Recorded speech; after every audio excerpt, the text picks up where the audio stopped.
Hello students, welcome to TDC classes. आज मैं आपके सामने जो लेक्चर लेके आ रहा हूँ जिसमें हम वन शॉट रिवीजन करेंगे कंप्लीट थर्मोडायनेमिक्स का, जो एसएससी जेई के पॉइंट बहुत इंपॉर्टेंट है। अगर मैं बात करूं एसएससी जेई में सबसे ज़्यादा जो वेटेज रहता है वो थर्मल साइंस का रहता है। बेसिक थर्मोडायनेमिक्स का यूज़ करके आईसी इंजन आरएसी के बारे में पढ़ेंगे। ठीक है, 2023 का पेपर हुआ था, मोर देन 50% जो क्वेश्चन थे एसएससी जेई पेपर 1 में वो टेक्निकल वाले, वो सारे के सारे थर्मोडायनेमिक्स थे। 50% से ज़्यादा 51 क्वेश्चन से जो थर्मल साइंस से थे। तो बहुत इंपॉर्टेंट सब्जेक्ट है, वीडियो के एंड तक बने रहिएगा, आपको बहुत कुछ सीखने को मिलने वाला है। और शॉर्ट फॉर्म एक तरह से रिवीजन है आपका, आपने पहले से पढ़ा हुआ है उसी का हम रिवीजन करने वाले हैं। ठीक है, आप इसको व्हाट इज थर्मोडायनेमिक्स और व्हाट इज बेसिक थर्मोडायनेमिक्स समझना पहले। थर्मोडायनेमिक्स और बेसिक थर्मोडायनेमिक्स, देखो बेसिक हम वर्ड इसलिए यूज कर रहे हैं कि सर इसका यूज जो हमारा इसके एप्लीकेशन वाले पार्ट में होने वाला है, उन एप्लीकेशन को पढ़ने के लिए कुछ बेसिक रूल्स होते हैं वो हमें जानने जरूरी हैं। जैसे आरएसी जब पढ़ेंगे, आईसी इंजन पढ़ेंगे, इनके मैं वन शॉट लेके आऊंगा। आपके पास एचएमटी है, पावर प्लांट है, ये जो टॉपिक्स हैं इनके बारे में पढ़ते तो इनके लिए हमें बेसिक थर्मोडायनेमिक्स की नॉलेज जरूरी है। जिसमें एचएमटी है वो आरआरबी में आता है, एसएससी जेई में रेयरली 1-2 क्वेश्चन बनेगा, बाकी आरएसी आईसी और पावर प्लांट से बहुत सारे क्वेश्चंस बनते हैं। ठीक है, तो स्टार्ट करेंगे। दूसरा टर्म है थर्मोडायनेमिक्स। थर्मोडायनेमिक्स का मतलब क्या है? थर्मो का मतलब होता है हीट से, डायनेमिक्स मतलब होता है मोशन। तो कहीं ना कहीं मोशन की बात करने वाले, मोशन मतलब पावर की बात करने, पावर का मतलब हम वर्क की बात करने वाले हैं। तो हीट और वर्क के बारे में जो इंटरेक्शन होता है डिफाइन करते हैं। इट इज अ साइंस और it is a branch of science that deals with the energy interactions. Energy interaction होगा किस फॉर्म में? आइदर हीट और वर्क के फॉर्म में। यही दोनों हम इस सब्जेक्ट में पढ़ने वाले हैं। थर्मोडायनेमिक्स, हीट को कैसे वर्क में, वर्क को कैसे हीट में चेंज करेंगे और इनका इफेक्ट क्या होगा प्रॉपर्टीज के ऊपर, जो हमारी सिस्टम की प्रॉपर्टीज होंगी उनके ऊपर क्या इफेक्ट रहने वाला है, उस चीज को पढ़ने वाले हैं थर्मोडायनेमिक्स में। ठीक है, तो स्टार्ट करते हैं। सबसे पहला टॉपिक हमारा that is system surrounding and boundary. पहला जो टॉपिक है system surrounding and boundary. System surrounding and boundary, देखो ध्यान से। सिस्टम हम उस चीज को बोलते हैं जिसपे हमारा फोकस होता है। कोई भी चीज जिसकी आप स्टडी कर रहे हो, जिसको इन्वेस्टिगेट कर रहे हो, दैट इज योर सिस्टम। जिसको हम इन्वेस्टिगेट करें वो हमारा क्या है? सिस्टम है। सराउंडिंग वो होता है सर सिस्टम के एक्सटर्नल टू द सिस्टम। जो भी हमारा सिस्टम है एक्सटर्नल टू सिस्टम, सिस्टम के अलावा जो चीज है वो क्या है? सराउंडिंग है। क्या है? सराउंडिंग। जनरली हम बात करते हैं इमीडिएट सराउंडिंग की। किसकी बात करते हैं बेटा? इमीडिएट सराउंडिंग की। तीसरी चीज है बाउंड्री। बाउंड्री का मतलब क्या होता है? सिस्टम, ये हमारा जो येलो कलर का पोर्शन दिख रहा है, यहाँ पे कलर आपको नहीं दिख रहा होगा, ये वाला जो कलर है अंदर वाला, ये वाला, ये आपका सिस्टम है। ठीक है, इसके बाहर जो पूरा है वो क्या है? सराउंडिंग है। और जो इस बाउंड्री को जो सेपरेट करने वाली लेयर है, जो सेपरेशन लेयर है, उसको बोलते हैं क्या?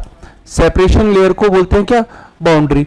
ये बाउंड्री आपकी जो हो सकती है सिस्टम की, तो बाउंड्री कैन बी रिजिड और मूवेबल। बाउंड्री आपकी मूवेबल हो सकती है, रिजिड हो सकती है।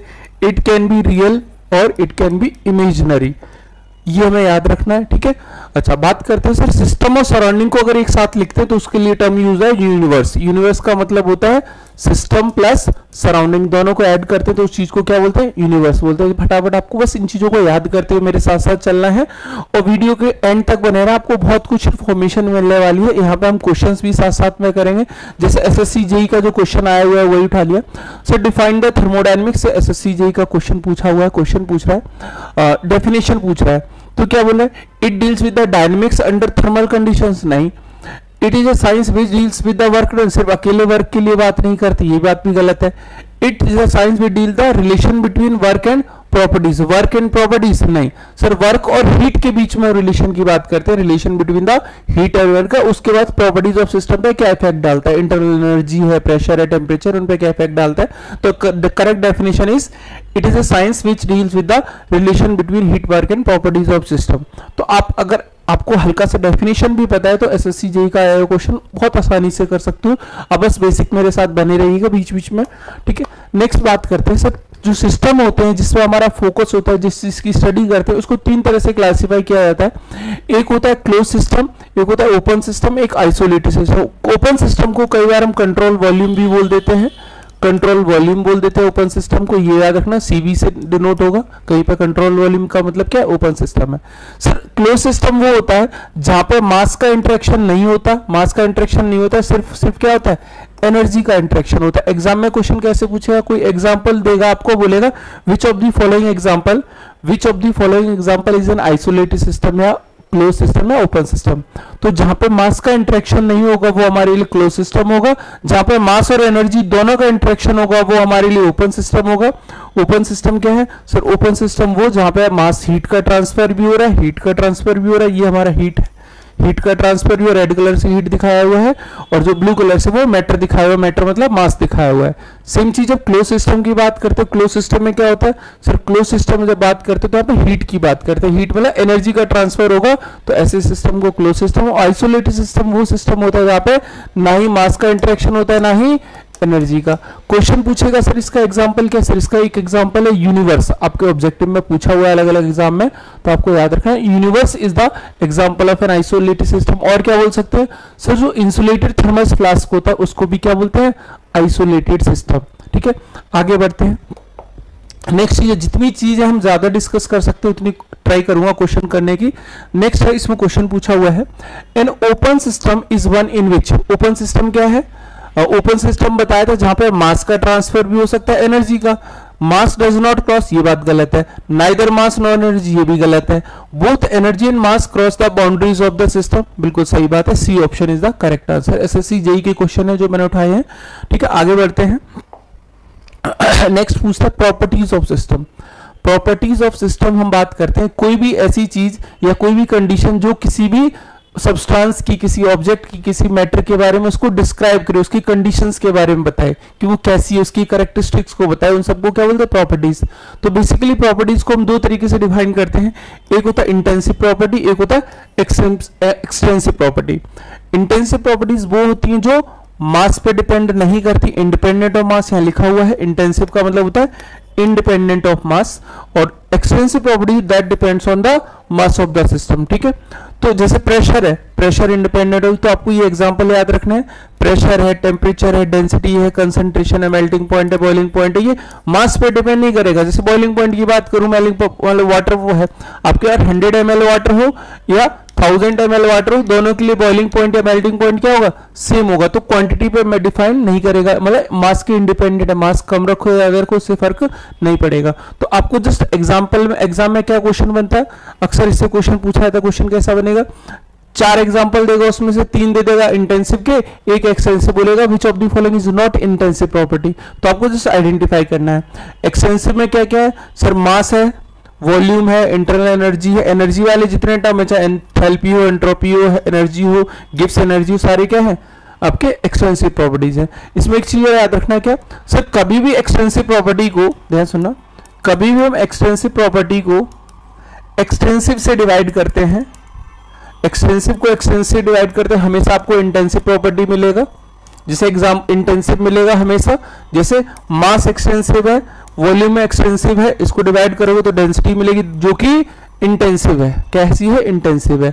अच्छा, एक चीज और, जब भी हमारे पास कोई एक्सटेंसिव प्रॉपर्टी होगी, एक्सटेंसिव प्रॉपर्टी होगी, अगर उस प्रॉपर्टी को हम मास से डिवाइड करेंगे तो हमें जो मिलेगी वो मिलेगी स्पेसिफिक प्रॉपर्टी, और स्पेसिफिक प्रॉपर्टी हमेशा क्या होती है सर? इंटेंसिव प्रॉपर्टी होती है, याद रखिएगा। Extensive property per unit mass is specific property and specific property is intensive property. ये रिवीजन कोर्स है, इसमें हम ज्यादा टाइम नहीं देंगे, फटाफट आगे बढ़ते रहेंगे क्वेश्चन के थ्रू। ठीक है, साथ साथ चलते रहिएगा। ठीक है, नेक्स्ट है क्वेश्चन। क्वेश्चन है विच ऑफ दी फॉलोइंग, इस तरह का क्वेश्चन आता है एसएससी जेईई के एग्जाम में पूछा हुआ क्वेश्चन है। देखो ध्यान से, ये क्वेश्चन है आपके पास, which of the following is an extensive property. Extensive property, extensive property क्या है सर? एक्सटेंसिव जो मास डिपेंड, सर डेंसिटी नहीं है, एंथैल्पी टेम्परेचर नहीं है, प्रेशर नहीं है, सब क्या है? Enthalpy. Enthalpy is nothing but H, जिसको हम U प्लस PV दिखाते हैं। It is a form of energy जहां पे आपकी internal energy plus flow energy, हम दोनों के कॉम्बिनेशन को बोलते हैं फ्लो एनर्जी और फ्लो वर्क। फ्लो एनर्जी और इंटरनल एनर्जी के समेशन को क्या बोलते हैं? एंथैल्पी। तो हमारी एंथैल्पी क्या है? मास डिपेंडेंट है। इंटरनल एनर्जी या फ्लो एनर्जी हमेशा मास डिपेंडेंट होता है। क्लियर है पॉइंट? अच्छा, आगे बढ़ते हैं। नेक्स्ट देखिएगा, फिर टर्म यूज करते हैं सर प्रोसेस। प्रोसेस क्या है सिर्फ किसी भी एक कंडीशन से जब दूसरी कंडीशन पे जाते हैं, जैसे थर्मोडायनेमिक्स में कई सारे हम प्रोसेस पढ़ने वाले हैं। मान लो हमारे पास कोई ऐसे है, हम इस वाली कंडीशन से मान लो प्रेशर वॉल्यूम कर्व ले लेता हूँ, मान लो यहाँ पे प्रेशर कुछ P1 है, वॉल्यूम V1 है। सर इस वाली कंडीशन पे प्रेशर जितनी भी प्रॉपर्टीज वो पता है, हम किसी दूसरी कंडीशन पे चलेंगे, जितनी भी प्रॉपर्टीज यहाँ है और जितनी भी है, कोई भी एक प्रॉपर्टी बदल जाएगी तो हम बोलेंगे वो प्रोसेस हो चुका है। एक कंडीशन से दूसरी कंडीशन जाने के तरीके कोई क्या बोलते हैं, प्रोसेस बोलते हैं। मतलब एक स्टेट से, इसको स्टेट 1 बोलेंगे, कंडीशन 1, इसको बोलेंगे स्टेट 2, सेकेंड स्टेट या कंडीशन 2। सर एक कंडीशन से दूसरी कंडीशन पर जाने के तरीके को क्या बोलते हैं, प्रोसेस। हमारे पास डिफरेंट टाइप के प्रोसेस होते हैं, जैसे आपके पास आइसोथर्मल, ये हम आगे पढ़ेंगे डिटेल में, आइसोथर्मल प्रोसेस है, एडियाबैटिक प्रोसेस है, पॉलीट्रॉपिक है, कांस्टेंट वॉल्यूम है, मतलब अलग अलग जो प्रोसेस है वो सारे हम पढ़ने वाले हैं। ठीक है, प्रोसेस का मतलब एक कंडीशन से दूसरी कंडीशन।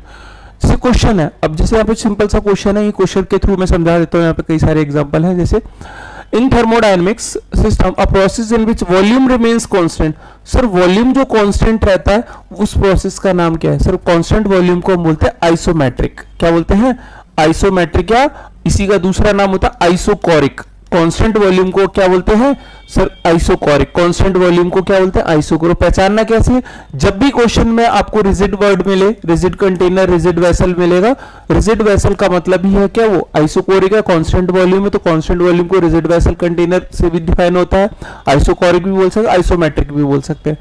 आइसोबैरिक होता है वो प्रेशर कांस्टेंट प्रेशर, इसको हम आइसोपिएस्टिक भी बोलते हैं, आइसोपिएस्टिक भी बोल सकते हैं अगर कांस्टेंट प्रेशर की बात करें तो। एडियाबैटिक होता है जब नो हीट ट्रांसफर हो, नो हीट ट्रांसफर, जब हीट ट्रांसफर ना उसको एडियाबैटिक बोलते हैं। आइसेंट्रोपिक होता है रिवर्सिबल प्लस, हम इसको बोल सकते हैं एंट्रोपी कांस्टेंट रहे, क्या रहे? एंट्रोपी कांस्टेंट रहती है, उसको बोलते हैं आइसेंट्रोपिक, कांस्टेंट एंट्रोपी प्रोसेस। तो यहाँ पे क्या बोला है? कांस्टेंट वॉल्यूम, वॉल्यूम कांस्टेंट के लिए क्या यूज होता है? आइसोमेट्रिक या आइसोकोरिक रिजिड वेसल। तो आपको अगर प्रोसेस के बारे में आइडिया है। अच्छा, आइसोथर्मल एक और प्रोसेस होता है। आइसोथर्मल सभी ने सुना होगा। आइसोथर्मल का मतलब होता है constant temperature, constant temperature, T बराबर कांस्टेंट मिलेगा तो हम उसको आइसोथर्मल बोलेंगे। ठीक है, तो डिफरेंट डिफरेंट प्रोसेस हैं जिसके बारे में हमें पढ़ना है। थोड़ा सा बस रिवीजन करते रहिए साथ में। अगर आप लोगों ने पढ़ रखा है तो एक तरीके से आपका अच्छा रिवीजन हो रहा होगा। ठीक है, अगर वीडियो में मजा आ रहा हो, वीडियो अच्छा लग रहा हो, तो बस छोटा सा है कि आप अपने दोस्तों के साथ और ज्यादा से ज्यादा शेयर कीजिएगा और एक लाइक और कमेंट जरूर करिएगा अगर अच्छा लगता है तो। ठीक है, अच्छा नेक्स्ट है साइकिल। साइकिल क्या होता है? सर साइकिल को समझाता हूं। साइकिल होता है कभी भी एक इनिशियल पॉइंट से, किसी इनिशियल स्टेट से चले, इनिशियल स्टेट से चले किसी एक पॉइंट से, घूम के वापस उसी पे आ गए, मतलब इनिशियल जिस स्टेट से चले वापस लौट के उसी स्टेट पे आ गए, तो उसको क्या बोलते हैं? Cycle. It is a combination of different process, कई सारे डिफरेंट प्रोसेस होंगे, कई सारे, मतलब मिनिमम जो हमें प्रोसेस चाहिए, 2 प्रोसेस चाहिए। सर ऐसे चलते हैं, यहाँ से चले यहाँ से वापस आ गए, तो मिनिमम तो 2 प्रोसेस चाहिए किसी एक साइकिल को कंप्लीट करने के लिए। 2 से ज्यादा भी हो सकते हैं। जैसे एक एग्जांपल है रैंकाइन साइकिल। रैंकाइन साइकिल में क्या, कहीं से चलो हमने सर 1 से स्टार्ट किया, पंप से 1 से स्टार्ट किया, पंप से 2 पे गए बॉयलर में, बॉयलर से हमने फिर टरबाइन के पास, टरबाइन से फिर कंडेंसर, कंडेंसर से फिर पंप। तो सर 1 से स्टार्ट किए, ये कंप्लीट होके वापस यहीं पे आ गए, कंप्लीट होके यहीं पे वापस आ गए। तो ये चीज जो हम वापस आ रहे हैं, मैं कलर चेंज कर ले रहा हूँ, जो यहाँ से वापस आ रहे हैं ऐसे करके, ये क्या एक कंप्लीट साइकिल है। तो साइकिल का मतलब क्या है? सर जब इनिशियल और फाइनल स्टेट सेम हो जाते हैं, डेफिनेशन लिखना चाहो तो लिख सकते हो। सर जब initial state equals to final state, इस कंडीशन को बोलते हैं क्या? साइकिल। तो डिफरेंट टाइप की साइकिल्स है जो आईसी इंजन में हम आरएसी में पढ़ते हैं अलग अलग, वो वहीं पे देखेंगे। ठीक है, अभी जस्ट ये साइकिल है क्या? रैंकाइन साइकिल है। अच्छा नेक्स्ट फिर आता है जीरोथ लॉ ऑफ थर्मोडायनेमिक्स। यहां से क्वेश्चन कई बार पूछा गया है। जीरोथ लॉ क्या बोलता है वो समझो पहले। जीरोथ लॉ जो बोलता है उसकी बात कर लेते हैं, ध्यान सुना। जो जीरोथ लॉ है ये बोलता है कि सर बॉडी ए है, यहीं पे देखो जैसे ए बॉडी बी सी, अगर ए और बी आपस में इक्विलिब्रियम में है, ए और बी इक्विलिब्रियम का मतलब क्या है? सर इस ए का और बी का टेम्परेचर बराबर है, और ए और सी का इक्विलिब्रियम का मतलब है कि सर टेम्परेचर ऑफ ए बराबर टेम्परेचर ऑफ सी है। तो अगर यहां से देखा जाए left hand side temperature same है, तो ये राइट हैंड टीबी बराबर टीसी हो जाएगा। मतलब एक बॉडी दूसरे के साथ इक्विलिब्रियम है, दूसरी बॉडी तीसरे के साथ है, तो दूसरी और तीसरी बॉडी भी आपस में क्या होंगे? इक्विलिब्रियम। इसी को बोलते हैं जीरोथ लॉ ऑफ थर्मोडायनेमिक्स। दूसरी चीज यहां से क्या बनता है? सर ये किस पर बेस्ड है? It is based on concept of temperature. ये टेम्परेचर के कंसेप्ट को देता है। किसको देता है? टेम्परेचर। तो याद रखना it is based on concept of temperature. तीसरा इसका एग्जांपल है, आपको याद रखना है, एग्जांपल होता है थर्मोमीटर। एग्जाम्पल होता है थर्मोमीटर। थर्मोमीटर में क्या है सर, आपके पास जैसे मरकरी भरा होता है, जो ग्लास होता है, और जिस फ्लूइड का हमें टेम्परेचर मेजर करना है, तीन चीजें होती है, बॉडी ए, बॉडी बी, बॉडी सी। तो इस तरह से याद रखना है क्या concept, it is based on concept of temperature, example में थर्मोमीटर, और क्या स्टेटमेंट है वो याद रखिए। 4 स्टेटमेंट देगा, 3 स्टेटमेंट गलत देता है, 1 सही देता है, या ठीक है। इस तरह से आपसे क्वेश्चन बनेगा जीरोथ लॉ से। आगे बढ़ते हैं हम, इसी तरीके से बढ़ते चलते हैं। नेक्स्ट आता है टेम्परेचर स्केल्स। टेम्परेचर स्केल्स में थोड़ा सा विजिबल नहीं होगा, मैं समझा देता हूँ इस चीज को। 3 तरह की स्केल है आपके पास, फ़ारेनहाइट स्केल है, सेल्सियस स्केल और केल्विन। तो हम लिखते हैं sir Celsius degree Celsius scale है, केल्विन स्केल है, फ़ारेनहाइट स्केल है। कई बार इसको पहले डिग्री फ़ारेनहाइट बोलते थे, अभी जैसे हम फ़ारेनहाइट लिखेंगे, जो न्यू आपका साइन कन्वेंशन है उसमें डिग्री हटा दिया है फ़ारेनहाइट के ऊपर। तो सर 2 हम टेम्परेचर लाइन लेते हैं, कौन कौन सी सर? एक लेते हैं मेल्टिंग पॉइंट, एक होता है आपका फ्रीजिंग पॉइंट या मेल्टिंग पॉइंट, एक होता है बॉइलिंग। तो इसको हमने बोला स्टीम पॉइंट और ये मेल्टिंग पॉइंट, या हम बोल सकते हैं फ्रीजिंग पॉइंट। एक सेकेंड, फ्रीजिंग पॉइंट, इसको हमने बोला फ्रीजिंग पॉइंट। तो सर डिग्री सेल्सियस में ये 0 डिग्री सेल्सियस होता है, ये 100 डिग्री सेल्सियस होता है। ये हमारे पास जो केल्विन में होता है वो 273 केल्विन होता है, सॉरी गलत बोल दिया, ये होता है हमारे पास, हाँ ठीक है, 273 केल्विन होता है। और ये जो होता है दैट इज, ये जो यहाँ पे होता है ये 373 केल्विन होता है। फ़ारेनहाइट में ये 32 होता है और ये 212 होता है। तो इनके बीच का डिफरेंस याद रखना, ये 100 का डिफरेंस है, ये 100 का डिफरेंस, और ये 180 का डिफरेंस है, 32 और 212 का डिफरेंस। तो वही दिया है, ये 212, 100 और 373, और यहाँ पे कितना है 32, 0 और 73। जस्ट इनके रेशियोज को निकाल लो, यहाँ पे सी लिख लो, सी, के और एफ, इन दोनों का ये डिवाइडेड बाय ये whole difference, this divided by whole difference, this divided by whole difference, आप रेशियो निकालोगे तो आप डायरेक्टली कन्वर्ट कर सकते हो। बस ये टेम्परेचर स्केल से याद रखना, ठीक है। नेक्स्ट आता है types of thermometer. Next heading is types of thermometer. Thermometer के क्या टाइप्स होते हैं, उसमें किस तरह का फ्लूइड यूज करते हैं, वो क्वेश्चन बनता है। तो जनरली 4 तरह के हम थर्मोमीटर पढ़ते हैं। एक होता है constant volume gas thermometer, constant volume gas thermometer. दूसरा होता है कांस्टेंट प्रेशर गैस थर्मोमीटर। तीसरा होता है रेसिस्टेंस थर्मोमीटर और थर्मिस्टर जिसको बोलते हैं, रेसिस्टेंस थर्मोमीटर जिसको थर्मिस्टर भी बोलते हैं, ठीक है। एक होता है थर्मोकपल। 4 तरह के आपके थर्मोमीटर है। पहला है constant volume. Constant volume gas thermometer जो होता है, यहाँ पे प्रेशर हमारा, जो हमारी टेम्परेचर के लिए जो हमारी जो प्रॉपर्टी होती है, थर्मोमेट्रिक प्रॉपर्टी जिसको बोलते हैं, जिसके बेसिस को, जिसको मेजर करके हम टेम्परेचर बताते हैं, इसको बोलते हैं थर्मोमेट्रिक प्रॉपर्टी। जिसको मेजर करके हम टेम्परेचर बताते हैं उसको बोलते हैं thermometric property. Sir constant volume में प्रेशर होता है, याद रखिएगा, यही क्वेश्चन बनता है। कांस्टेंट प्रेशर में वॉल्यूम होता है। रेसिस्टेंस वाले में, थर्मिस्टर में रेसिस्टेंस होता है।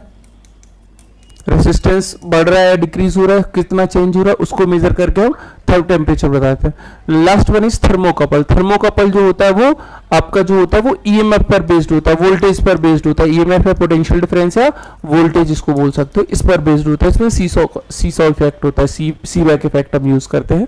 ईएमएफ, पोटेंशियल डिफरेंस है, वोल्टेज। ये हमारे पास 4 थर्मोमेट्रिक प्रॉपर्टीज है, 4 तरह के थर्मोमीटर। और भी टाइप के होते हैं बट हमारे सिलेबस में ये है, इन्हीं को बस थोड़ा सा देखना है, ठीक है। आगे बढ़ते हैं। नेक्स्ट होता है गैस कांस्टेंट। आप देखो ध्यान से, गैस कांस्टेंट। सर जैसे हम गैस कांस्टेंट की बात करते हैं तो 2 तरह के गैस कांस्टेंट आपने देखा होगा, आर दिखा होगा, एक आर बार। दोनों में अंतर क्या है वो समझ लो। आर बार जो होता है इसको बोलते हैं universal gas constant, universal gas constant, इसको बोलते हैं यूनिवर्सल गैस कांस्टेंट। जो आर होता है इसको बोलते हैं सिंपल गैस कांस्टेंट, इसको बोलते हैं सिंपल गैस कांस्टेंट। दोनों में रिलेशन क्या है सर? दोनों में रिलेशन ये होता है कि सर आर बार को हम अगर मोलेकुलर वेट से डिवाइड करते हैं तो किसी भी पर्टिकुलर गैस का ये हमारे पास आ जाएगा, जहां पे आर बार की जो वैल्यू होती है वो आप याद रख सकते हो 8.314 किलो जूल पर किलोमोल केल्विन। आप यहां से याद रख सकते हो, इसको किलोमोल की जगह केजी भी हो सकता है, केजी भी हो सकता है, ठीक है। ये आता कहां से सर? अगर लिखना चाहो इसको तो ऐसे भी लिख सकते हो, PV equals to n R bar T, जो आइडियल गैस इक्वेशन ये होती है। एक और इक्वेशन हम ऐसे भी लिख सकते हैं, PV equals to m R T. तो यहाँ से जब कंपेयर करोगे तो ये चीज और ये चीज दोनों बराबर होंगी, वहीं से रिलेशन आता है। कई बार पूछा हुआ है किसका गैस कॉन्सेंट्रेशन ज्यादा है या कम है, तो इन्वर्सली रिलेटेड होता है किसके, मॉलिक्यूलर वेट के। पूछा हुआ क्वेश्चन है एसएससी जेईई में और आरआरबी जेईई में 2014 में ये क्वेश्चन पूछा हुआ है, ठीक है। तो इस तरह से आप यहाँ पे इस रिलेशन को याद रख सकते हो, ठीक है। गैस कांस्टेंट में बस इतना ही समझना है। और एक चीज समझ लो सर, एक दो टर्म और आते हैं, आर को हम ऐसे भी निकालते हैं सीपी माइनस सीवी। सीपी और सीवी क्या है सर, ये स्पेसिफिक हीट कांस्टेंट प्रेशर पे, स्पेसिफिक हीट कांस्टेंट वॉल्यूम पे, इन दोनों का डिफरेंस आर के बराबर होता है। अगर इसमें बार लगा दोगे तो यूनिवर्सल हो जाएगा, क्या हो जाएगा, यूनिवर्सल। इसको आप आइडियल गैस में देखेंगे। नेक्स्ट है आइडियल गैस। आइडियल गैस जैसे अभी हमने डिस्कस की सर, आइडियल गैस वो गैस होती है जिसकी वॉल्यूम ऑलमोस्ट क्या हो सर, वॉल्यूम ऑलमोस्ट नेग्लिजिबल होती है एज कंपेयर टू द, जो वॉल्यूम होगी क्या, negligible as compare to the volume of the container. जिस कंटेनर में वॉल्यूम रखा है उसके वॉल्यूम के कंपैरिजन में उस गैस का वॉल्यूम ना के बराबर होगा, मतलब इसकी डेंसिटी बहुत ही कम होगी। डेंसिटी कब कम होगी, जब मॉलिक्यूल्स कम होंगे, ठीक है। तो जब जहाँ पे वैक्यूम टाइप का चाहिए उसकी डेंसिटी बहुत कम होगी। एयर की डेंसिटी क्या है सर, 1 है। तो इस तरह से हमें याद रखना है कि जहाँ पे वॉल्यूम नेग्लिजिबल है उसकी डेंसिटी कम हो जाए। इस रूम को अगर मैं बात करूँ, इस ईयर को एक छोटे से कंटेनर में भरा जा सकता है। अच्छा, आइडियल गैस के अलावा एक टर्म पढ़ा होगा आपने, परफेक्ट गैस। परफेक्ट गैस, कई लोगों को डाउट रहेगा सर परफेक्ट गैस क्या होता है, बता देता हूँ। जो परफेक्ट गैस होती है, होता तो उस आइडियल गैस ही है, बट यहाँ पे जो सीपी और सीवी होते हैं ये ऑलमोस्ट कांस्टेंट होते हैं। क्या होते हैं, कांस्टेंट होते हैं। अदरवाइज अगर हमारे पास नॉन परफेक्ट गैस है, नॉन परफेक्ट गैस के लिए सीपी और सीवी क्या होते हैं सर, ये दोनों वेरिएबल होते हैं। क्या होते हैं, वेरिएबल, टेम्परेचर के साथ चेंज होते हैं। अगर परफेक्ट गैस है तो सीपी सीवी कांस्टेंट, तो इन दोनों का जो रेशियो होता है CP upon CV that is gamma, ये भी क्या होता है, कांस्टेंट होता है। इस केस में क्या होता है, वेरी करता है। वेरी कैसे करता है, अगर ऑन इंक्रीजिंग टेम्परेचर बढ़ाने सीपी सीवी इंक्रीज होते हैं, सीपी इंक्रीज होगा, सीवी इंक्रीज होगा, बट जो गामा होता है दैट विल डिक्रीज। ये रिलेशन याद रखिएगा आइडियल गैस के लिए, ठीक है। Next is various processes. Sir various process में जो हमने बात की थी इनिशियली 5 प्रोसेस देखना है। पहला होता है हमारे पास कांस्टेंट वॉल्यूम प्रोसेस की बात करते हैं। सर पहला होता है कांस्टेंट वॉल्यूम, समझना चीजों को। सर कांस्टेंट वॉल्यूम जो होता है, जहाँ पे वी कांस्टेंट लिखते हैं, मतलब चेंज इन वॉल्यूम इज 0, तो यहाँ से एक चीज और आएगी, जो वर्क डन होता है वो 0 हो जाता है। ये पॉइंट याद रखिए कांस्टेंट वॉल्यूम में। अच्छा, कांस्टेंट वॉल्यूम को हम दूसरे नाम से और क्या बताया था, आइसोकोरिक हमने बोला था। जो चीज हमारी इन्फॉर्मेशन में है वो सारी चीजें हम यहाँ लिखने वाले हैं, आइसोकोरिक होता है। अच्छा, अगर आइडियल गैस के लिए ये चीज यूज करें, आइडियल गैस के लिए और कांस्टेंट मान के चलता है, आइडियल गैस की इक्वेशन क्या है, पीवी इक्वल्स टू एमआरटी। अगर हमारे पास वॉल्यूम कांस्टेंट तो वॉल्यूम इधर चलते हैं, टी इधर ले आते हैं, तो पी अपॉन टी बराबर एम आर अपॉन में वी। सर एम आर तो मास हमारा, अगर क्लोज सिस्टम है तो मास कांस्टेंट है, गैस फिक्स है, वॉल्यूम कांस्टेंट, तो ये पूरा टर्म क्या हो जाएगा, कांस्टेंट हो जाएगा। सो जो P अपॉन में T जो कांस्टेंट टर्म है, इसको बोलते हैं गे-लुसेक लॉ। क्या बोलते हैं, गाइस-लुसेक लॉ, चाहे जैसे भी लिखना चाहो, GAY लुसेक लॉ, ठीक है। तो कांस्टेंट वॉल्यूम में ये लॉ यूज होता है। दूसरा जो हमारे पास प्रोसेस होता है जिसको हम बोलते हैं क्या सर, कांस्टेंट प्रेशर, मतलब प्रेशर अगर कांस्टेंट रहेगा तो प्रेशर कांस्टेंट को हम आइसोबैरिक या आइसोपिएस्टिक बोलते हैं। ये नाम याद रखिएगा, आइसोबैरिक या आइसोपिएस्टिक भी बोलते हैं। यहाँ पे क्या होता है सर, अगर P V equals to MRT ideal gas equation लगाते हैं तो वही चीज सर, यहाँ पी कांस्टेंट तो V by T equals to constant term आ जाएगा। इस लॉ को बोलते हैं चार्ल्स लॉ। क्या बोलते हैं, चार्ल्स लॉ। तो याद रखना, अगर जब हमारा प्रेशर कांस्टेंट होता है तो चार्ल्स लॉ आता है। तीसरा जो प्रोसेस दैट इज आइसोथर्मल। तीसरा प्रोसेस होता है आइसोथर्मल का मतलब होता है टेम्परेचर कांस्टेंट। टेम्परेचर कांस्टेंट में इक्वेशन होती है पीवी बराबर कांस्टेंट। ये हमारे पास इक्वेशन आ जाती है पीवी बराबर कांस्टेंट। यहाँ पे जो हो जाएगा पीवी, इस लॉ को बोलते हैं हम एक दूसरे नाम से, जिसको बोलते हैं बॉयल्स लॉ। तो ये याद रखना, बॉयल्स लॉ क्या होता है। कई बार ये simple Charles law, Boyle's law या गे-लुसेक लॉ के बारे में पूछता है, इंपॉर्टेंट है, ध्यान रखना ये तीनों चीजें, ठीक है। चौथा हमारा जो process that is adiabatic. Adiabatic का मतलब होता है so no heat transfer. Adiabatic का मतलब क्या है, नो हीट ट्रांसफर। इसमें से कोई हीट ट्रांसफर नहीं। जब प्रोसेस को जो इक्वेशन लिखते हैं वो होता है पीवी की power gamma equals to constant, PV की power gamma equals to constant. ये हमारी एडियाबैटिक हो जाता है। पांचवा प्रोसेस होता है जिसको हम पॉलीट्रोपिक बोलते हैं। पॉलीट्रोपिक, बस यहाँ पे चेंज क्या होता है, जो हमारी इक्वेशन आती है वो पीवी की पावर एन आ जाती है, जहाँ पे एन को बोलते हैं पॉलीट्रोपिक इंडेक्स। एन को बोलते हैं पॉलीट्रोपिक इंडेक्स, जो नए बच्चे उनके लिए भी बहुत अच्छा रहेगा, ये टॉपिक रिवाइज करते रहेगा। पीवी की power gamma equals to constant, यहाँ पे गामा है एडियाबैटिक इंडेक्स, जिस गामा की वैल्यू मैंने इनिशियल बताई थी सीपी अपॉन में सीबी, ये याद रखिएगा, ठीक है। नेक्स्ट, इसके बाद हम बात करते हैं energy of the system. Sir system के एनर्जी की बात करें, जनरली जो एनर्जी होती है किसी भी सिस्टम की जिसकी स्टडी करनी है, तो इस एनर्जी को हम तीन तरीके से लिखते हैं। एक होता है मैकेनिकल एनर्जी, या मैकेनिकल एनर्जी को हम जिसको लिखते हैं mechanical energy plus internal energy, या सिंपल ऐसे बोलो मैक्रोस्कोपिक लेवल पे macroscopic energy plus micro level पे। सर माइक्रोस्कोपिक जो लेवल पे होता है इसको हम इंटरनल एनर्जी बोलते हैं, इंटरनल एनर्जी, और माइक्रोस्कोपिक में जनरली मैकेनिकल एनर्जी होती है, इसको हम potential energy plus kinetic energy की बात करते हैं। ये जो kinetic energy, potential energy plus internal energy, तीनों के समेशन को हम टोटल एनर्जी और एनर्जी ऑफ द सिस्टम बोलते हैं, ठीक है। अब इस चेंज की बात करोगे तो कई बार हमारे देखा होगा जब potential energy kinetic energy changes को नेग्लेक्ट करते हैं, तो जैसे याद रखिएगा मैक्रोस्कोपिक में पोटेंशियल एनर्जी काइनेटिक एनर्जी आएगा और ये इंटरनल एनर्जी, इसको हम लिखाते हैं डेल्टा यू से। अगर कभी चेंज लिखना हो तो चेंज को लिखेंगे डेल्टा ई बराबर delta PE potential energy plus delta K E plus delta U, ये हमारे पास टोटल एनर्जी में चेंज आता है। अगर काइनेटिक एनर्जी और पोटेंशियल एनर्जी चेंज नेग्लिजिबल हो जाएगा तो डेल्टा ई बराबर डेल्टा यू हो जाता है, याद रखिएगा, कंसेप्ट ऑफ एनर्जी में ध्यान रखिएगा। फिर बात करते हैं एनर्जी इंटरेक्शंस की। देखो कभी भी सिस्टम में सराउंडिंग जब आपस में इंटरेक्ट करते हैं एनर्जी का, तो तीन तरीके से होता है, एक हीट के तरीके से, वर्क और एक मास के तरीके से। सर जनरली हमें चैप्टर मास एचएमटी में पढ़ते हैं हीट एंड मास ट्रांसफर में, तो मास को 1 kg कंसीडर करके हम सिर्फ हीट और वर्क के इंटरेक्शन को पढ़ने वाले हैं। किसके इंटरेक्शन को? सर एनर्जी इंटरेक्शन में से दो इंटरेक्शन है, हीट और वर्क, ये दोनों जो है वो एनर्जी इन ट्रांजिट होते हैं। क्या होता है? Energy in transit, energy in transit. In transit का मतलब क्या है सर? ट्रांजिट का मतलब है जब वो ट्रांसफर होगी किसी बाउंड्री को क्रॉस करके तभी फील होगा कि एनर्जी जा रही है आ रही है। किसी अगर इंसुलेटेड थर्मस में अगर गर्म पानी या गर्म मिल्क भर दूं और फिर उसको बोतल को बाहर दूर से देखूं तो पता लगेगा, जब तक उसके नजदीक जाके उसको टच नहीं करोगे उसकी हीट बाहर नहीं आएगी, तब तक आपको फील नहीं होगा कि एनर्जी ट्रांसफर हो रहा है नहीं हो रहा है, क्या हीट भरा हुआ है कोल्डनेस है। तो याद रखना एनर्जी इन ट्रांजिट बोलते हैं हीट एंड वर्क को।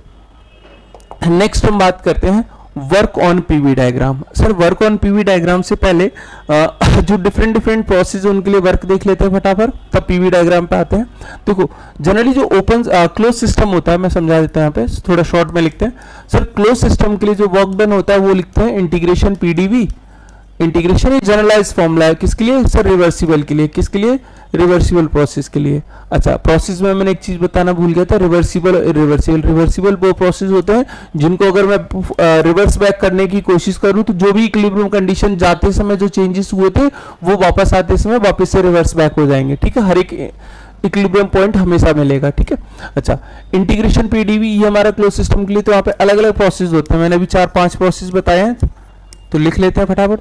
पहला था हमारे पास आइसोकोरिक, आइसोकोरिक मतलब कांस्टेंट वॉल्यूम, तो आइसोकोरिक के लिए जो वर्क डन होता है वो 0 होता है। दूसरा होता है आइसोमेट्रिक या आइसोबैरिक जिसको बोलते हैं, सॉरी आइसोपिएस्टिक, आइसोपिएस्टिक या कांस्टेंट प्रेशर, तो उस केस में जो वर्क डन होता है that is P into change in volume V2 minus V1, ये चेंज इन वॉल्यूम होता है, प्रेशर तो कांस्टेंट है।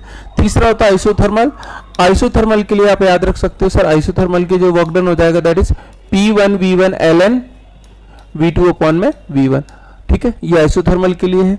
जब एडियाबैटिक की बात करोगे तो एडियाबैटिक के लिए आपको लिखना है क्या? Work done equal to P1 V1 minus P2 V2। जिस एक तरह से शॉर्ट नोट्स लिखवा रहा हूं आपको, ये आपको याद होना चाहिए बस, फटाफट आसानी से क्वेश्चन बन जाएगा। और न्यूमेरिकल आएगा, थ्योरी का क्वेश्चन भी आराम से कर लोगे। एंड पांचवा होता है polytropic process. Sir polytropic process में जो वर्क डन होता है बस गामा की जगह n हो जाएगा, that is P1 V1 minus P2 V2 upon में n-1, ये आपको रिजल्ट याद रखने हैं। अच्छा पीवी डायग्राम पे वर्क देखने की कोशिश करो तो प्रेशर वॉल्यूम कर्व बनाओगे। सर कोई प्रोसेस ले लो ऐसे करके 1 से 2, ठीक है, ये प्रेशर और ये वॉल्यूम कर्व। मैं यहां से बोलूं कि इस पॉइंट पे प्रेशर P है और यहां से हम ड्रॉ करते हैं इस तरह से, अगर मैं एरिया निकालूं इस छोटी सी स्ट्रिप का, सर इसका एरिया कितना आता है? सर इसका एरिया आता है जैसे ये प्रेशर P मान लो यहाँ पे और ये चेंज इन वॉल्यूम dV मान लो, तो PdV आएगा। टोटल एरिया निकालने के लिए बोलो तो इंटीग्रेट करोगे PdV। सर इंटीग्रेशन PdV क्या है? सर वर्क डन है।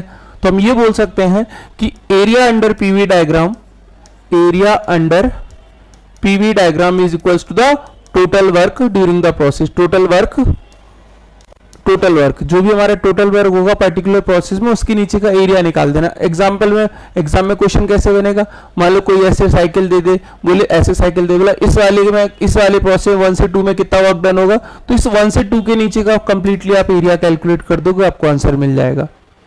क्या करना है सर, जो भी प्रोसेस होगा उसके नीचे का कंप्लीट एरिया अगर कैलकुलेट कर सकते हो, वो अगर ट्रायंगुलर हो, ट्रेपेजियम हो, सिंगल डायग्राम होगा, सिंपल होगा तो बना लोगे, सर्कल होगा तो बना लोगे, तो बस एरिया निकाल के आप वर्क डन निकाल सकते हो, याद रखिएगा यहाँ पे। फिर बात करते हैं हम फर्स्ट लॉ ऑफ थर्मोडायनेमिक्स की।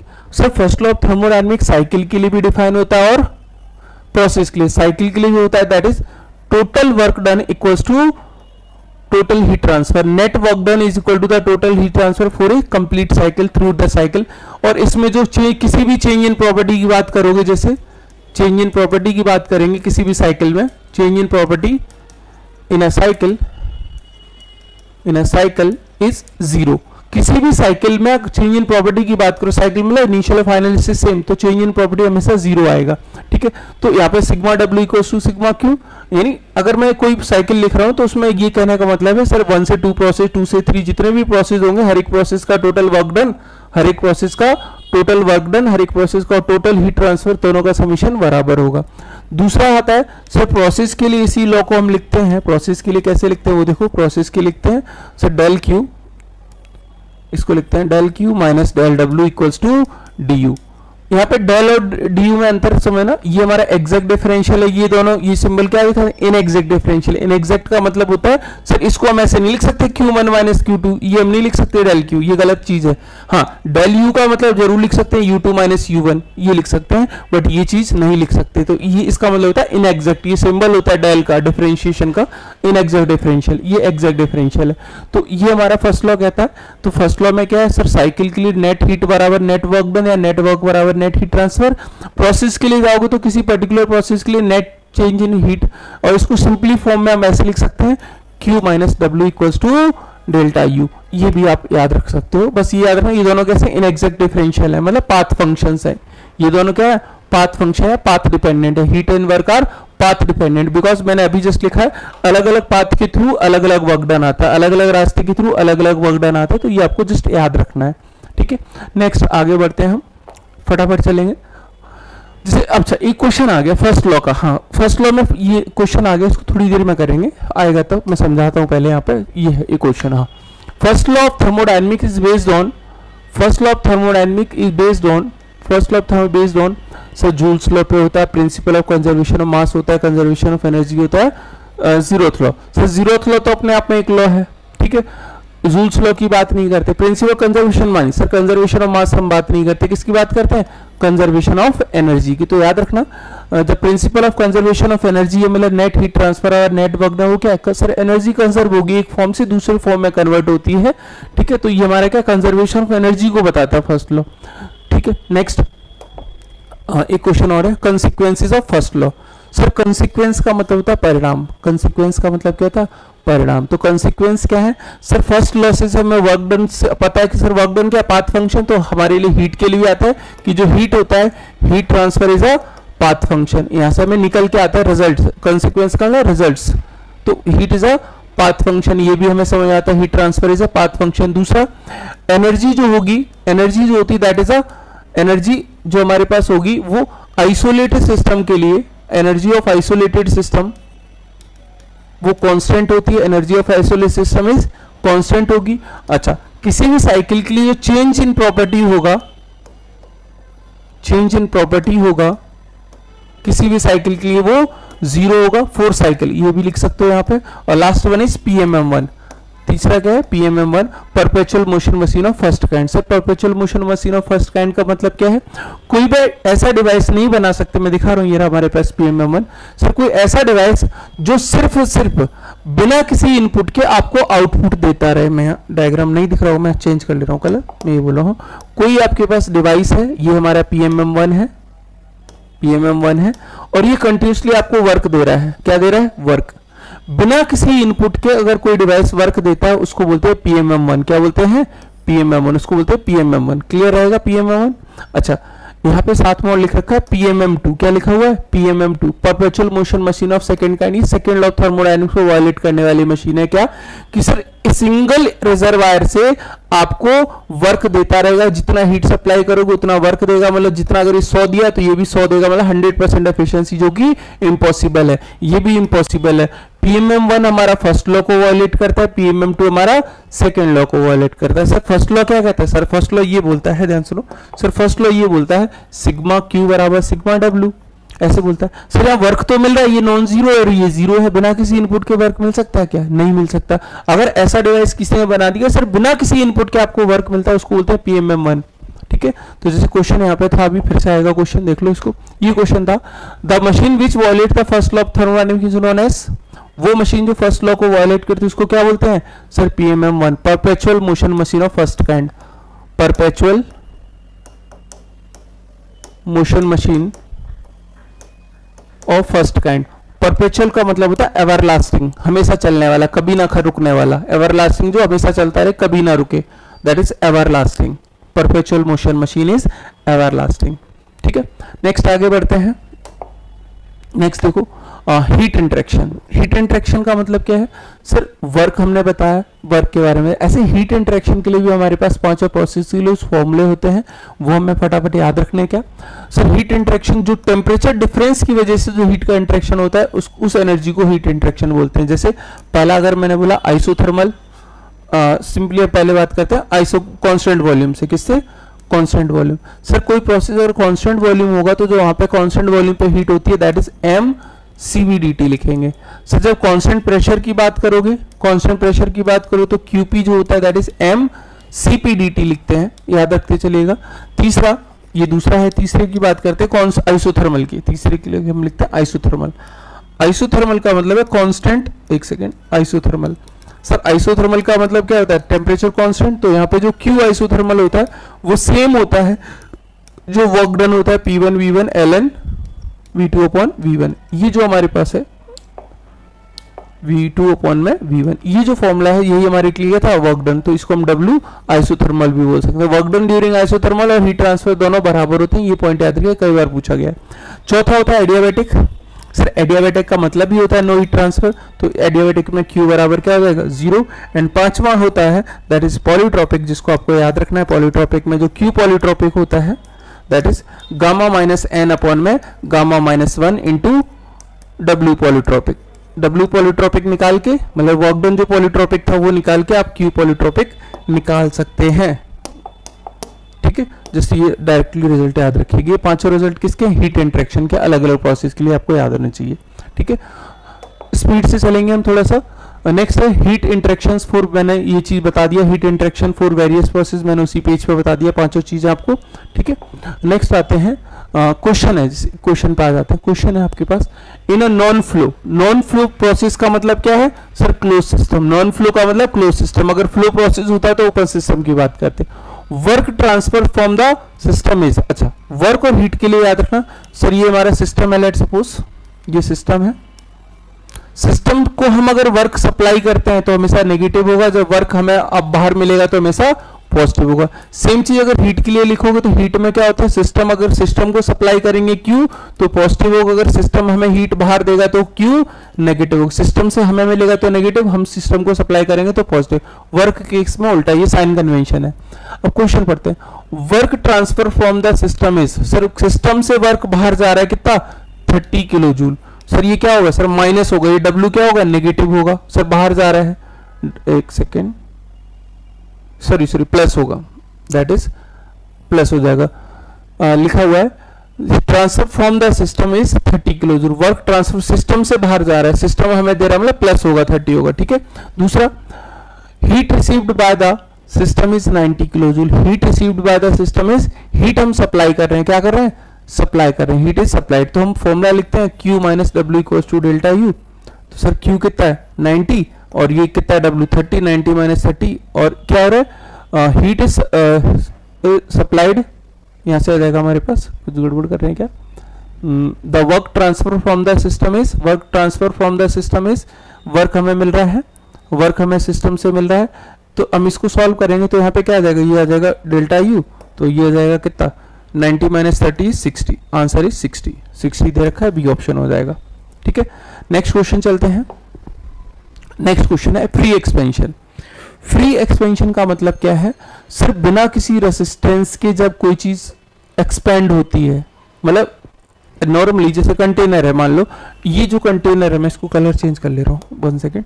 ये जो कंटेनर है इसमें क्या है, हमारे पास इधर तो गैस भरी हुई है, कुछ ना कुछ प्रेशर है, ये वाला पोर्शन वैक्यूम है। क्या है सर? ये वाला प्रेशर क्या है? वैक्यूम है। मैं लिख दे रहा हूँ यहाँ पे, दिस इज वैक्यूम। सर अगर वैक्यूम है यहाँ पे, अगर वैक्यूम है तो इसके अंदर क्या है, कोई रेसिस्टेंस है। जैसे ही मैं यहाँ से अगर पोर्शन छेद करूंगा, जैसे पोर्शन छेद करूंगा तो यहाँ की सारी गैस जो होगी वो क्या करेगी सर, इसके अंदर फिल हो जाएगी। क्या यहाँ पे कोई भी गैस मॉलिक्यूल्स को रेसिस्ट करने के लिए बैठा होगा? नहीं सर, कोई रेसिस्टेंस नहीं होगा। जब कोई रेसिस्टेंस नहीं होगा, मतलब इस एक्सपेंशन में कोई रुकावट नहीं होगी, तो एक्सपेंशन में जो वर्क डन होता है दैट इक्वल्स टू 0। तो आपको याद रखना, फ्री एक्सपेंशन में वर्क डन हमेशा 0 रहेगा। बेशक यहाँ पे वॉल्यूम चेंज हो रहा है, बट फ्री एक्सपेंशन में वर्क डन क्या रहेगा? 0। कई बार पूछते, बच्चा सोचता है सर फ्री एक्सपेंशन में वॉल्यूम तो बढ़ ही रहा है ना, तो ऐसे पर पीडीबी, सर पीडीबी तभी यूज करेंगे रिवर्सिबल होगा। ये बहुत फास्ट प्रोसेस होता है। फास्ट प्रोसेस जब इतना होगा, सडनली यहाँ से छेद हमने किया, इसको हमने पंचर किया, तो इतनी स्पीड से गैस निकली, साइकिल का टायर फट जाए अचानक से, तो इतनी स्पीड से जाएगा कि वहां पे वो प्रोसेस कभी रिवर्सिबल हो ही नहीं सकता। That is irreversible process. मतलब गैस टायर से बाहर निकलेगी, बाहर से अंदर नहीं जा सकती। रिवर्सिबल होने का मतलब अंदर से बाहर से अंदर भी जा सकती थी। ठीक है, तो यहाँ पे याद रखना, फ्री एक्सपेंशन में वर्क डन हमेशा 0 होगा। नेक्स्ट आगे बढ़ते हैं। नेक्स्ट फिर से क्वेश्चन है, बेहतरीन क्वेश्चन है, फिर फ्री एक्सपेंशन का ही क्वेश्चन है। क्या है क्वेश्चन वो देखो सर। फ्री एक्सपेंशन में हमें याद रखना चाहिए सर, फ्री एक्सपेंशन में कंसेप्ट आता है क्या, टी जो फाइनल होता है वो हमेशा gamma times of T initial होता है। ये कंडीशन आपको एज ए रिजल्ट याद रखनी है। गामा की वैल्यू हमारे पास होती है 1.4 और टी इनिशियल कितना है सर, दे रखा है कितना, 40 डिग्री। सर 40 डिग्री है, इसको ये सेल्सियस में, इसको केल्विन में बदलोगे तो 40 + 273 यू विल गेट 313, ये 313 हो जाएगा, 313 डिग्री केल्विन हो जाएगा।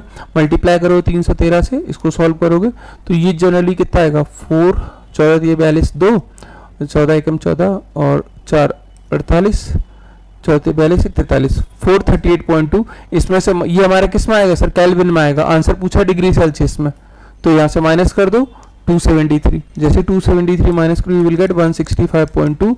The correct answer is 165। तो सिंपल क्वेश्चन याद रखना, फ्री एक्सपेंशन का ही केस है। फाइनल टेम्परेचर फ्री एक्सपेंशन में जो होगा gamma times of T I होगा, मतलब बढ़ेगा टेम्परेचर। ठीक है, इस तरह से याद रखना है इसको। Next second law of thermodynamics, ध्यान सुना। जब हम सेकेंड लॉ ऑफ थर्मोडायनेमिक्स की बात करते हैं, किसकी, सेकेंड लॉ ऑफ थर्मोडायनेमिक्स की, तो सेकेंड लॉ ऑफ थर्मोडायनेमिक्स में हम बात करते हैं सर, दो स्टेटमेंट आते हैं। एक आता है केल्विन प्लैंक और एक आता है क्लॉसियस। एक होता है Kelvin Planck statement, Kelvin Planck, एक होता है क्लॉसियस। ठीक है, ये वर्क प्रोड्यूसिंग के लिए होता है और क्लॉसियस स्टेटमेंट हमेशा, जो क्लॉसियस स्टेटमेंट होता है वो वर्क कंज्यूमिंग के लिए होता है। जैसे हीट पंप है, रेफ्रिजरेटर है, इनके लिए यूज होता है। जो आपका केल्विन प्लैंक है ये हीट इंजन के लिए यूज होता है। किसके लिए, हीट इंजन के लिए।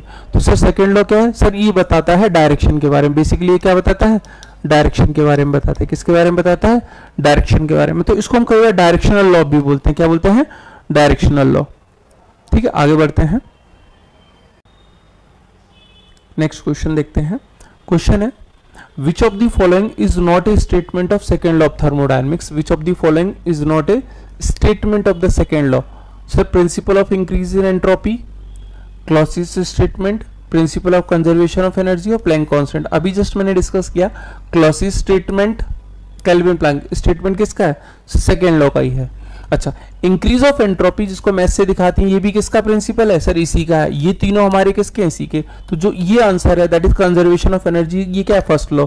तो इसका कौन सा स्टेटमेंट नहीं है सेकेंड लॉ का सर, ये। तो याद रखना सेकेंड लॉ में, सेकेंड लॉ जो हमें बताता है वो डायरेक्शन को बताता है। किसके बेसिस पे सर, एंट्रोपी के बेसिस पे। किसके बेसिस पे सर, कहीं ना कहीं एंट्रोपी, हमारे एंट्रोपी को भी हम ध्यान में रखते हैं। तो एंट्रोपी का जिक्र करता है कौन, second law of thermodynamics. Entropy जो हम थोड़ी देर में पढ़ेंगे, एंट्रोपी होता है रैंडमनेस या डिसऑर्डरनेस, इसकी बात करते हैं। ठीक है, तो स्टेटमेंट देखते हैं क्या है सर। पहला स्टेटमेंट है केल्विन प्लैंक स्टेटमेंट का। ये जो केल्विन प्लैंक स्टेटमेंट होता है this is for power producing devices, power producing devices. Kelvin Planck जो स्टेटमेंट होता है वो पावर प्रोड्यूसिंग डिवाइसेस के लिए होता है। पावर प्रोड्यूसिंग डिवाइसेस के लिए इसको यूज करते हैं। पावर प्रोड्यूसिंग डिवाइसेस के लिए जैसे हीट इंजन है, क्या बात करते हैं, हीट इंजन, तो इनके लिए तो इसका यूज होता है। होता क्या है स्टेटमेंट वो पढ़ो। स्टेटमेंट बोलता है इम्पॉसिबल की बात। किसकी बात करता है, इम्पॉसिबल की। जैसे पीएम इम्पॉसिबल, इंपॉर्टेंट नहीं, इम्पॉसिबल लिख रहा हूं सर। पीएमएम2 के बारे में बात करता है, ये बोलता है it is impossible to design और to make a device such that it produces work by transferring energy from a single reservoir.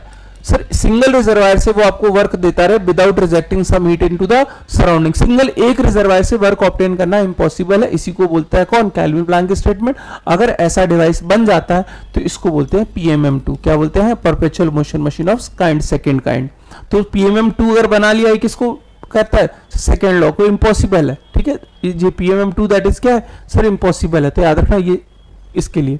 Next हम बात करते हैं क्लॉसिस स्टेटमेंट। सर क्लॉसिस स्टेटमेंट क्या है सर, ये जनरली पावर कंज्यूमिंग को हम डिफाइन करते हैं। किसके लिए, पावर कंज्यूमिंग के लिए। जो डिवाइसेस आपके पावर कंज्यूम करते हैं उनके लिए हमारा होता है क्लॉसिस स्टेटमेंट, जो कहता है रेफ्रिजरेशन के लिए और हीट पंप के लिए।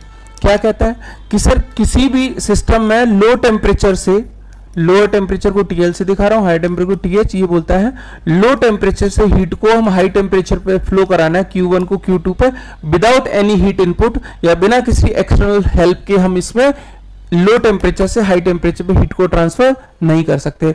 We can not transfer heat और we can not make a device such that it can transfer heat from lower temperature to high temperature body without consuming any work. बिना energy consume करे power हमारा low temperature से high temperature पर नहीं भेज सकता है। कौन बोलता है, क्लॉसिस स्टेटमेंट। ठीक है, अच्छा फिर हमारे पास जो तीनों चीजें हैं जैसे हीट इंजन, रेफ्रिजरेटर या हीट पंप, इनकी बात करते हैं। Sir heat pump, heat engine को हम ऐसे दिखाते हैं, हमारा ऊपर हमारे पास सोर्स टेम्परेचर हमेशा हाई टेम्परेचर टीएच से दिखाएंगे और नीचे लोअर टेम्परेचर सिंक को टीएल से दिखाएंगे। यहाँ से Q1 अमाउंट या QH अमाउंट ऑफ हीट हमारी ट्रांसफर होगी, यहाँ से हमें कुछ वर्क मिलेगा और यहाँ से कुछ रिजेक्शन होता है जिसको हमने QL दिखाया है। तो यहाँ पे मैं एफिशिएंसी टर्म यूज करते हैं, नीटा इक्वल्स टू आउटपुट अपॉन में इनपुट, आउटपुट अपॉन में इनपुट। तो W कितना आउटपुट हो जाएगा, QH माइनस QL अपॉन में QL। इनपुट क्या है, इनपुट हमारा QH, तो नीचे QH आएगा, दैट इज QH। तो यहां से सॉल्व करोगे आएगा 1 माइनस QL अपॉन में QH। ये एफिशिएंसी आप याद रख सकते हो इंजन के लिए। रेफ्रिजरेटर का काम होता है और हीट पंप का लगभग सेम होता है। हीट पंप लिखो या रेफ्रिजरेटर लिखो, दोनों का मीनिंग सेम है। सर क्या है, लो टेम्परेचर से हीट को हाई टेम्परेचर पे भेजना है, लो टेम्परेचर से हीट को हाई टेम्परेचर पे TH पे भेजना है। कहां से सर, लो टेम्परेचर से, TL से, TL से भेजना है कितना सर, यहाँ से QL और ये QL भेज रहे हैं। तो दोनों ही केस में आपको कुछ ना कुछ वर्क इनपुट देना पड़ेगा, यहाँ भी कुछ ना कुछ वर्क इनपुट देना पड़ेगा। ठीक है, और ये हीट ऊपर भेजेगा दैट इज QH, यहाँ पे हीट जाएगा QH।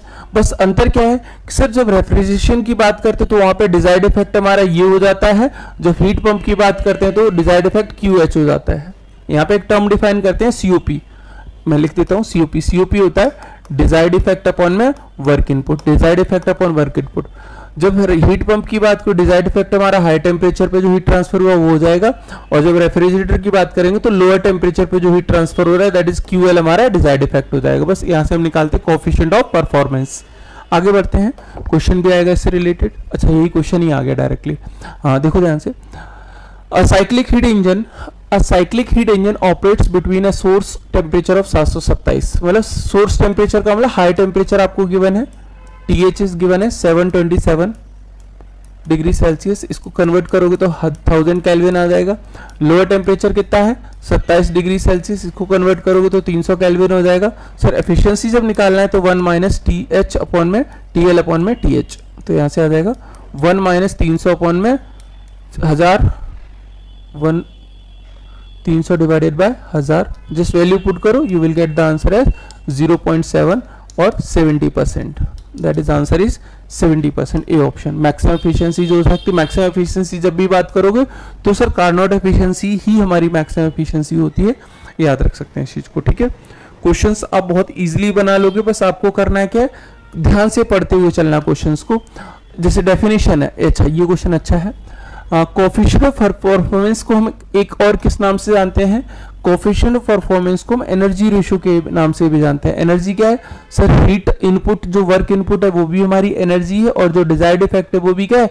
एनर्जी है। तो दो एनर्जीज का रेशियो है, इसलिए क्या बोलते हैं? Energy ratio. क्या बोलते हैं? Energy ratio. एफिशिएंसी के टर्म्स में नहीं लिखाते। सीओपी का दूसरा नाम क्या होता है? एनर्जी रेशियो, याद रखना है। अच्छा, फिर बात करने हैं कार्नोट साइकिल की। फटाफट करते हैं। सर कार्नोट साइकिल ऐसी साइकिल होती है जो फीजिबल नहीं है, not feasible, practically not feasible है, प्रैक्टिकली नॉट फीजिबल है, जिसमें 4 प्रोसेस होते हैं। नॉट फीजिबल जिसमें 4 प्रोसेस होते हैं। कौन कौन से? सर हमारे पास आइसोथर्मल हीट रिजेक्शन होता है, हीट एडिशन होता है, आइसोथर्मल हीट एडिशन, HA मतलब हीट एडिशन। सर 2 से 3 आपका एडियाबेटिक एक्सपेंशन बोल सकते हैं, एडियाबेटिक एक्सपेंशन। 3 से 4 आइसोथर्मल हीट रिजेक्शन बोल सकते हैं। 4 से 1 वापस आ जाए तो एडियाबेटिक कंप्रेशन बोल सकते हैं, एडियाबेटिक कंप्रेशन, ये चीज। तो इसी को अगर मेरे को दिखाना हो पीवी पे, तो पीवी पे हम कुछ ऐसे दिखाते हैं, ऐसे करके साइकिल बनती है, कुछ ऐसे करके, याद रखना ऐसे। तो ये जो प्रोसेस है, ध्यान से देखो, ये जो प्रोसेस ऐसे करके। सर 1 से 2 हीट एडिशन है, 1 से 2 हीट एडिशन है, ये वाला प्रोसेस। ये हमारा एक्सपेंशन है 2 से 3, 3 से 4, एक सेकेंड, 3 से 4, कुछ इस तरह की साइकिल है, आपको याद रखनी है। ये 3 से 4 और ये 2 to 3 और ये 4 से 1, ये 4 साइकिल है आपके, चारों याद होने चाहिए। इसमें से क्या ऐसा 2 प्रोसेस एडियाबेटिक बहुत फास्ट प्रोसेस होते हैं, आइसोथर्मल स्लो प्रोसेस होते हैं, तो practically it is not feasible. यहाँ पे जो एफिशिएंसी निकल के आती है कार्नोट की, वो हमेशा मैक्सिमम जो आती है दैट इज 1 माइनस TH और T लोअर अपॉन में T हायर। टेम्परेचर लिमिट्स पे डिपेंड करेगी किसकी? कार्नोट की एफिशिएंसी या रिवर्सिबल इंजन की एफिशिएंसी। कार्नोट साइकिल कैसी है सर? रिवर्सिबल है, तो याद रखना रिवर्सिबल साइकिल की efficiency 1 minus TH upon TL आती है, और ये एफिशिएंसी हमेशा टेम्परेचर लिमिट्स पे डिपेंड करेगी। और कोई भी रिवर्सिबल इंजन जो सेम टेम्परेचर लिमिट्स पे वर्क कर रहा है, तो उसकी एफिशिएंसी हमेशा कार्नोट के बराबर होगी। अगर वो मतलब सेम टेम्परेचर लिमिट्स पे नहीं वर्क कर रहा है तो एफिशिएंसी अलग हुई, otherwise efficiency will be same, याद रखना एफिशिएंसी विल बी सेम। ठीक है, आगे बढ़ते हैं। नेक्स्ट एक क्वेश्चन है, an engine operates between temperature limits 900 and T2, ये 900 और ये T2, 2 इंजन है, W1 और ये W2, 2 वर्क मिल रहे हैं। टू बी इक्वली एफिशिएंट, दोनों की एफिशिएंसी सेम है, तो सर एफिशिएंसी अगर सेम है तो एफिशिएंसी सेम कर लेते हैं, η1 इक्वल्स टू η2। ऊपर वाले की एफिशिएंसी क्या लिखोगे? 1 माइनस T2 कितना है? लोअर टेम्परेचर T2 और हाई टेम्परेचर 900। दूसरी की एफिशिएंसी के लिए lower temperature 1 minus lower temperature कितना है? 400 और हाई टेम्परेचर T2, ये ऊपर वाला T2 हाई टेम्परेचर, इसके लिए क्रॉस ये कट जाएगा, 1 से 1 हट जाएगा, -1 हट जाएगा, क्रॉस मल्टीप्लाई करोगे तो TT square equal to 400 into 900, तो यहाँ से T2 आ जाएगा under root of 400 into 900। 400 into 900 करोगे तो आएगा 936, 60 आ जाएगा, 600 आ जाएगा, sorry 600। That is answer is 600 kelvin, 600 kelvin answer आ जाएगा। अगर इंजन हमारी किस में दोनों की एफिशिएंसी सेम है तब। 2 इंजन है कुछ इस तरह से। नेक्स्ट जो हमारा सेशन रहेगा उसमें मैं इस तरह से व्हाइट कलर का नहीं लेके आऊंगा, दिक्कत कर रहा है आज ना, ठीक है। बाकी अगर आप लोग को वीडियो अगर एंड तक देख रहे हो जितने बच्चे भी, तो प्लीज इस वीडियो को शेयर करो और लाइक और कमेंट जरूर करो, आपके बेनिफिशियल के लिए करा रहा हूँ फ्री ऑफ कॉस्ट। इसमें आपको कोई चार्ज, सिर्फ एक लाइक और कमेंट करना है, अगर अच्छा लगता है चैनल को सब्सक्राइब करना है, ठीक है। आगे बढ़ते हैं नेक्स्ट टॉपिक पे, देखो ध्यान से। नेक्स्ट कंसेप्ट जो हमारे पास है that is direction of a natural process. Direction of a natural dictated by the law of thermodynamics. Sir direction किससे पता लगता है? सर डायरेक्शन हमेशा सेकंड लॉ से पता चलता है, इसलिए हम सेकंड लॉ को क्या बोलते हैं? डायरेक्शनल लॉ भी बोलते हैं। क्या बोलते हैं? Directional law. Second law of thermodynamics को हम क्या बोलते हैं? डायरेक्शनल लॉ, बिकॉज डायरेक्शन के बारे में ही आइडेंटिफाई करता है, कब डायरेक्शन हमारी होगी, कब नहीं होगी, कब कोई प्रोसेस फीजिबल होगा या नहीं होगा, इसको कौन बताता है? Sir second law of thermodynamics, ठीक है। नेक्स्ट बढ़ते हैं बेटा, Clausius inequality. Clausius inequality, Clausius inequality कहती है सर जो डेल क्यू बाई टी होगा किसी भी साइकिल के लिए, वो हमेशा लेस देन इक्वल टू 0 होगा। इक्वल टू होगा रिवर्सिबल के लिए, इक्वल टू होगा रिवर्सिबल के लिए, और लेस देन इक्वल टू होगा इरिवर्सिबल के लिए। किसके लिए? इरिवर्सिबल। ये पॉइंट याद रखना है, del Q by T is always less than equal to 0। ये हमारी क्लॉसियस इनइक्वालिटी रहती है, इसको याद रखना है। अगर कभी ये 0 से ज्यादा आती है मतलब ये क्या है? इम्पॉसिबल साइकिल है। कैसी है? Impossible cycle. कोई इन्वेंटर अगर क्लेम करता है तो हमें यही निकालना है, डेल क्यू बाई टी निकाल लोगे। डेल क्यू बाई टी पूरे साइकिल के लिए, अलग अलग प्रोसेस के लिए अगर वो ग्रेटर देन 0 आता है मतलब वो साइकिल इम्पॉसिबल है, मतलब वो जो क्लेम करने वाला इन्वेंटर है दैट इज रॉन्ग और झूठा है। फिर वर्ड आता है एंट्रोपी। एंट्रोपी में क्या समझते हैं? एंट्रोपी में हमें समझते हैं रैंडमनेस को या डिग्री ऑफ रैंडमनेस को या डिसऑर्डरनेस को।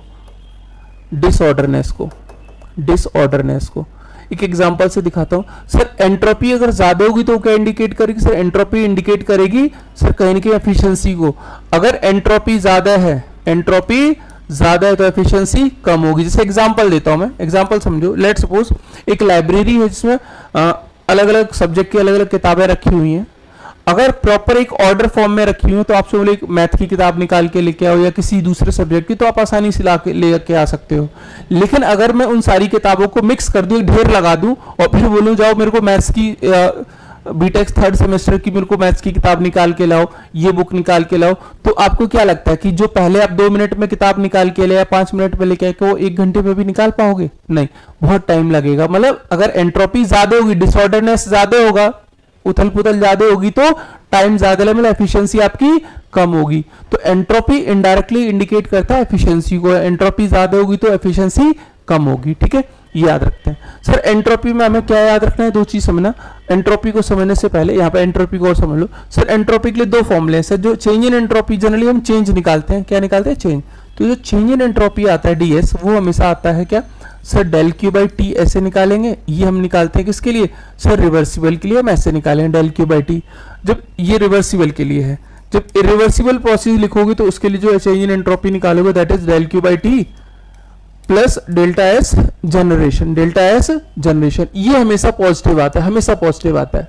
अगर ये पॉजिटिव आएगा, ये प्रॉपर्टी है, चाहे रिवर्सिबल रास्ते से जाओ चाहे इरिवर्सिबल से जाओ, जो लेफ्ट हैंड साइड वाला पोर्शन है वो क्या है? दोनों जगह सेम होता है। यहाँ पे ये वैल्यू और इन दोनों वैल्यू में ये पॉजिटिव है और ये जैसा भी हो तो इन दोनों में क्या होगा? सो इसको ज्यादा होना पड़ेगा। मतलब हीट रिजेक्शन या हीट सप्लाई हमेशा इस वाले प्रोसेस में ज्यादा होगा, ध्यान रखिएगा इस वाले प्रोसेस में। तो ये इरिवर्सिबल के लिए है, ये इरिवर्सिबल के लिए है और ये रिवर्सिबल। रिवर्सिबल के लिए ऐसे निकालेंगे, रिवर्सिबल के लिए ऐसे निकालेंगे। यहाँ पे हमेशा एंट्रोपी जनरेट होगी। अब जैसे यहाँ पे क्वेश्चन है third law of thermodynamics. Third law क्या कहता है? थर्ड लॉ ये कहता है एट एब्सोल्यूट जीरो केल्विन जो एंट्रोपी होगी प्योर सिस्टम की, जो एंट्रोपी होगी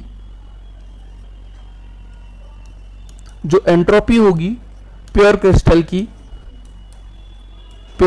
की दैट इक्वल्स टू 0। मतलब 0 केल्विन टेम्परेचर पे एंट्रोपी प्योर क्रिस्टल की क्या हो जाएगी? 0। इसी को बोलते हैं थर्ड लॉ ऑफ थर्मोडायनेमिक्स, जो कि इम्पॉसिबल है। यहां तक हम कभी मतलब 0 केल्विन हम अचीव नहीं कर सकते तो 0 एंट्रोपी भी अचीव नहीं होगी। मतलब एंट्रोपी कुछ ना कुछ हमेशा रहेगी किसी भी क्रिस्टल की, अगर उसके पास कोई टेम्परेचर है तो। ठीक है, next TDS equation. Sir 2 TDS equations पढ़ते हैं। पहली होती है TDS equation that is du plus pdv that is first law of thermodynamics. दूसरा होता है TDS इक्वल्स टू, इसको लिखते हैं DH माइनस VDP। सर ये फर्स्ट TDS इक्वेशन, ये सेकेंड। इन दोनों को जब हम डिफरेंशिएट इंटीग्रेट करते हैं तो यहाँ से हमारे पास क्या आता है? सर एंट्रोपी फॉर्मूले जो डायरेक्टली आपको याद रखने हैं। ठीक है, इन तीनों को याद रखना है। फिर नेक्स्ट आता है हमारे पास TS डायग्राम से, टेम्परेचर एंड एंट्रोपी डायग्राम। तो टीएस डायग्राम पे हम सिर्फ 2 ही चीजें समझनी है क्या? सर टीएस डायग्राम की जब बात करते हैं तो यहाँ पे हमें एक कांस्टेंट प्रेशर और कांस्टेंट वॉल्यूम प्रोसेस को समझना है। सर कुछ ऐसे प्रोसेस आते हैं, ये कांस्टेंट वॉल्यूम का स्लोप होता है, ये कांस्टेंट प्रेशर का होता है, याद भी रखना है। सर जो हमारा कांस्टेंट वॉल्यूम और कांस्टेंट प्रेशर का स्लोप है वो हम निकाल सकते हैं टीएस डायग्राम से, वीडीपी से। जैसे अगर मैं कांस्टेंट वॉल्यूम की बात करूँ तो सर हम ऐसे लिख सकते हैं ds equals to TDS equals to du plus PdV। ध्यान से देखते हैं ना PdV। तो यहाँ से अगर कांस्टेंट वॉल्यूम प्रोसेस ये 0 हो जाएगा तो यहाँ से हमारे पास मिल जाएगा TDS और du को लिख सकते हैं CVDT। तो यहाँ से ds अपॉन dt जो आएगा, ds upon dt dt upon ds उल्टा निकालते हैं, TS डायग्राम है ना, तो dt अपॉन ds जो निकल के आएगा dt अपॉन में ds, ये आ जाएगा t अपॉन में CV। सर t मेरा पॉजिटिव हमेशा, ये हमेशा पॉजिटिव, तो स्लोप क्या आएगा? पॉजिटिव आएगा। तो ये हमेशा पॉजिटिव स्लोप होगा कांस्टेंट वॉल्यूम का। ये स्लोप याद रखना टीएस डायग्राम पे। और टीएस डायग्राम पे जो भी एरिया अंडर द कर्व मिलेगा, एरिया अंडर द कर्व, वो आपको हीट निकाल के बताएगा। किसके बारे में बताएगा? हीट के बारे में। कभी भी आपको टेम्परेचर वर्सेस एंट्रोपी डायग्राम पे एरिया निकालने के लिए आ जाए, एरिया निकालोगे तो हमेशा हीट को इंडिकेट करेगा। अभी कैलकुलेशन ऑफ हीट करना हो तो आप एरिया निकाल सकते हो, आंसर मिल जाएगा आपको, ठीक है। नेक्स्ट हम बात करते हैं अवेलेबल एनर्जी की। देखो अवेलेबल एनर्जी और अवेलेबिलिटी 2-3 टर्म्स ऐसे हैं जो बहुत कंफ्यूजिंग होते हैं, समझ लो बस इसको। सर ये जो होता है ना किसी भी सिस्टम में जो मैक्सिमम ऑब्टेनेबल वर्ड होता है, maximum obtainable useful work, obtainable useful work, maximum obtainable useful work. Sir obtain भी करना और मैक्सिमम यूजफुल भी, तो इसको हम बोलते हैं अवेलेबल एनर्जी। क्या बोलते हैं? Available energy. जो दूसरा टर्म होता है अवेलेबिलिटी, इसको वर्क करते हैं अवेलेबिलिटी। सर ये क्या होता है? सर ये भी मैक्सिमम वर्क ऑब्टेन करने की बात करते हैं, मैक्सिमम ऑब्टेनेबल, जितना मैक्सिमम ऑब्टेन कर सकते हैं ऑब्टेनेबल वर्क। यहाँ पे यूजफुल की बात नहीं, ऑब्टेनेबल वर्क की बात करें, जितना मैक्सिमम ऑब्टेन कर सकते हैं, बट कब? सिस्टम को डेड स्टेट पे लाके। डेड स्टेट का मतलब किसके साथ आएगा डेड स्टेट? सर सराउंडिंग के साथ। सराउंडिंग के साथ जब तक उसको इक्विलिब्रियम में लाएंगे उस तक जब तक हम वर्क निकाल सकते हैं किसी सिस्टम से, उसको बोलते हैं अवेलेबिलिटी। फॉर्मूला क्या होता है? सर फाई से रिप्रेजेंट करते हैं, फाई दैट इज एनर्जी जो भी दे रखी होगी माइनस पी नॉट वी।